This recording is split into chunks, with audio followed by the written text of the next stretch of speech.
Assalamualaikum, kami dari kelompok 7, SIP 2.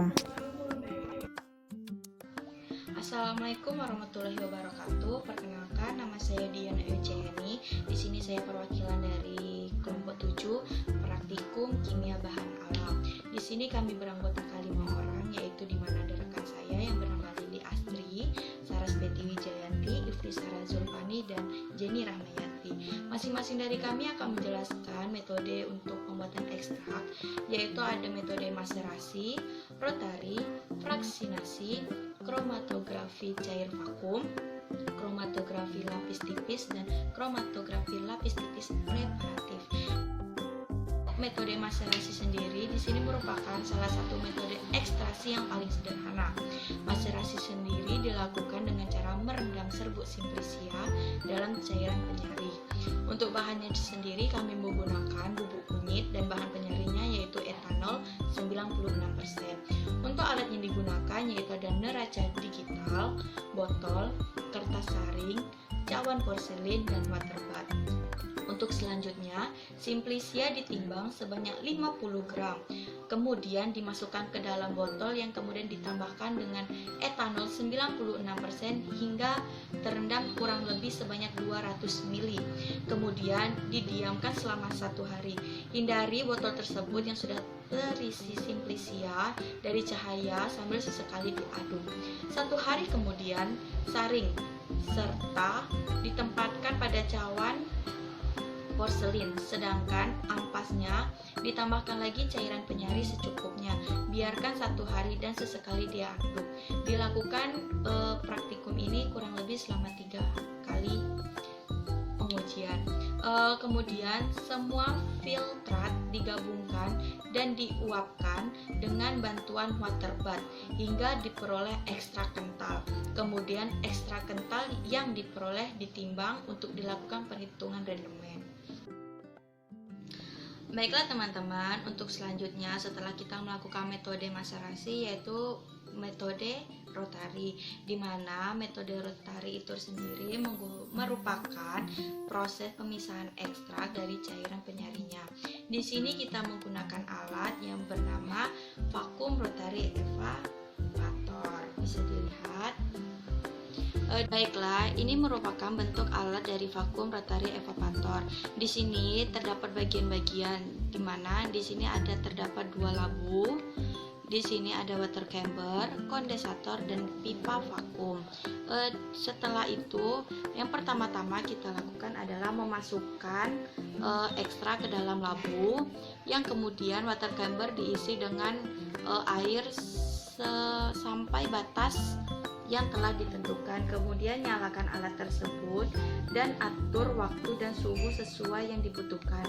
Kemudian labu alas bulat akan berputar hingga muncul gelembung-gelembung gas.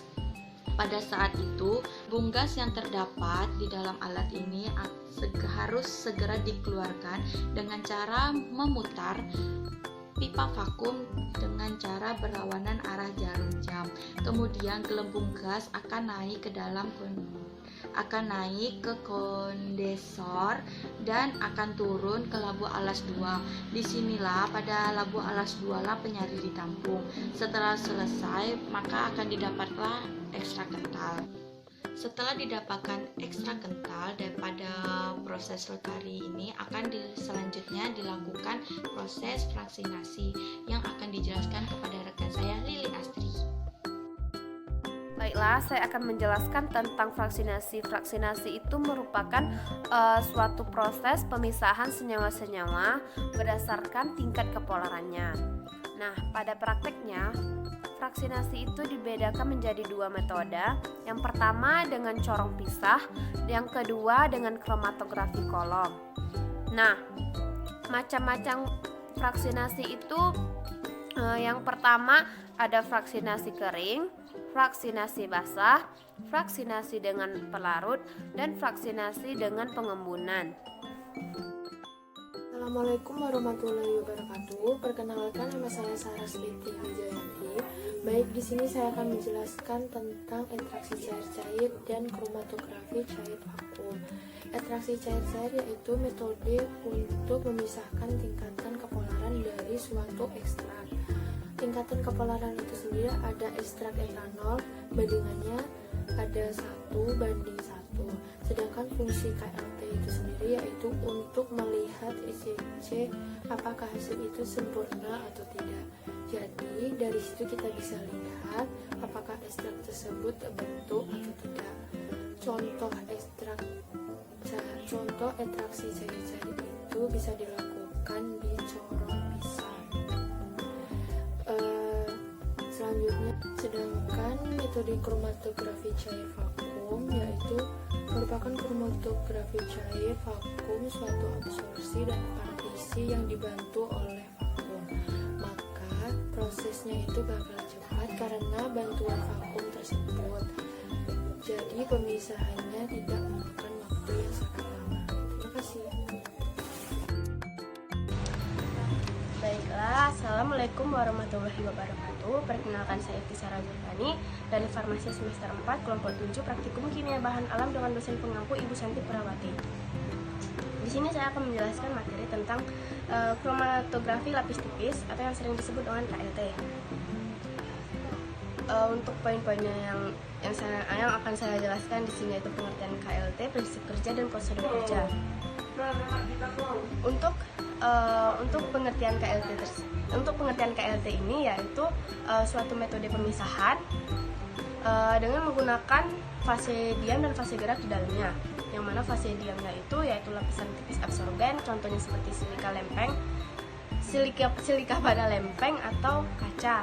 Dan untuk fase geraknya yaitu suatu pelarut atau cairan yang berada di atas fase diam, contohnya seperti pelarut metil asetat, benzen, dan lain-lain. Untuk prinsip kerja dari KLT ini yaitu dengan terjadinya pemisahan yang dilihat dari seberapa banyak sampel yang terserap pada fase diam dan seberapa banyak sampel yang terlarut pada fase gerak. Dan untuk kegunaan dari KLT ini yaitu untuk mengidentifikasi suatu senyawa, menguji kemurnian dalam suatu senyawa, dan menganalisis suatu senyawa. Karena metode KLT ini benar-benar sangat cepat dengan waktu yang dibutuhkan juga sangat singkat. Baiklah, kita sekarang masuki poin prosedur pengerjaan dari kromatografi lapis tipis atau KLT. Yang mana untuk prosedurnya pertama kali kita harus menyiapkan alat dan bahan. Alatnya yang terdiri dari plat.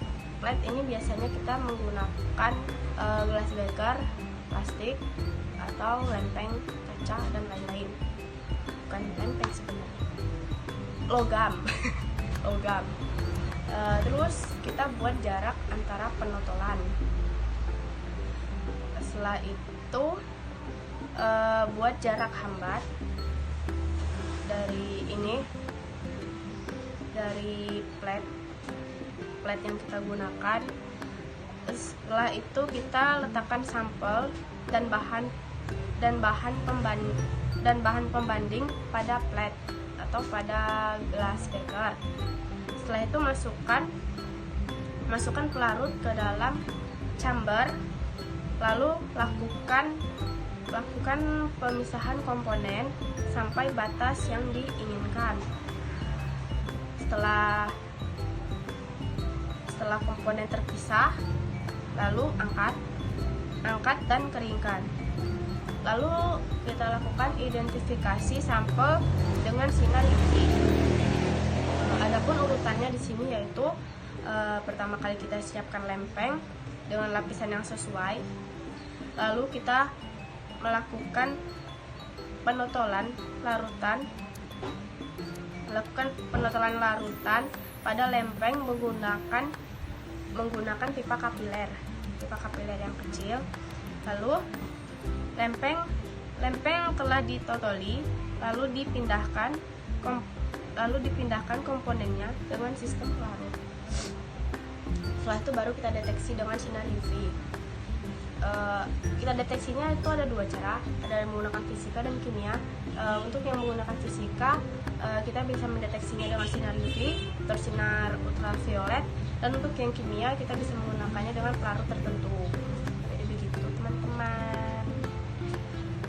Jadi sekian yang saya sampaikan tentang materi kromatografi lapis tipis, kimia bahan alam, dan tugas harapan Ibu Jambi semester 4 kelompok 7. Saya akhiri, wassalamualaikum warahmatullahi wabarakatuh. Assalamualaikum warahmatullahi wabarakatuh. Perkenalkan, nama saya Jini Rawayanti Utami. Saya dari program studi farmasi semester 4 tugas harapan Ibu Jambi.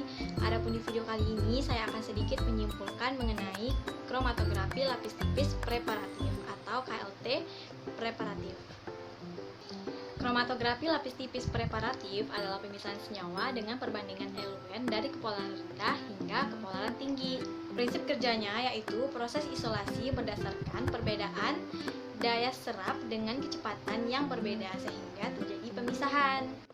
Kromatografi lapis tipis preparatif digunakan untuk pemisahan senyawa secara cepat dengan menggunakan zat penyerap berupa serbuk halus yang dilapiskan serta rata. Nah, pada lempeng kaca yang dilapis itu dianggap sebagai kolom kromatografi terbuka, dan pemisahan dapat didasarkan pada penyerapan, pembagian, atau gabungannya, tergantung jenis zat penyerap dan pembuatan lapisan zat penyerap dan jenis pelarut. Untuk prosedur kromatografi lapis tipis preparatif, yang pertama itu siapkan bejana dan fase geraknya. Kemudian yang kedua, lakukan penotolan sampel atau fraksi di pelat KLT preparatif dengan pipa kapiler. Nah, kemudian di elusi pelat preparatif, kemudian deteksi dan penandaan bercak isolat dengan bantuan sinar UV. Yang kelima, pengorokan dan ekstraksi. Yang terakhir itu penyaringan. Nah, untuk lebih jelasnya bisa dilihat di video kami yang sebelumnya ya teman-teman. Jangan lupa di like, komen, dan share. Mohon maaf jika ada salah kata dalam penyampaian kami, dikarenakan kami juga masih belajar. Semoga yang kami jelaskan dan kami paparkan bisa bermanfaat untuk teman-teman semua. Kami akhiri, wassalamualaikum warahmatullahi wabarakatuh. Thank you for watching. Jangan lupa di like, comment, and share.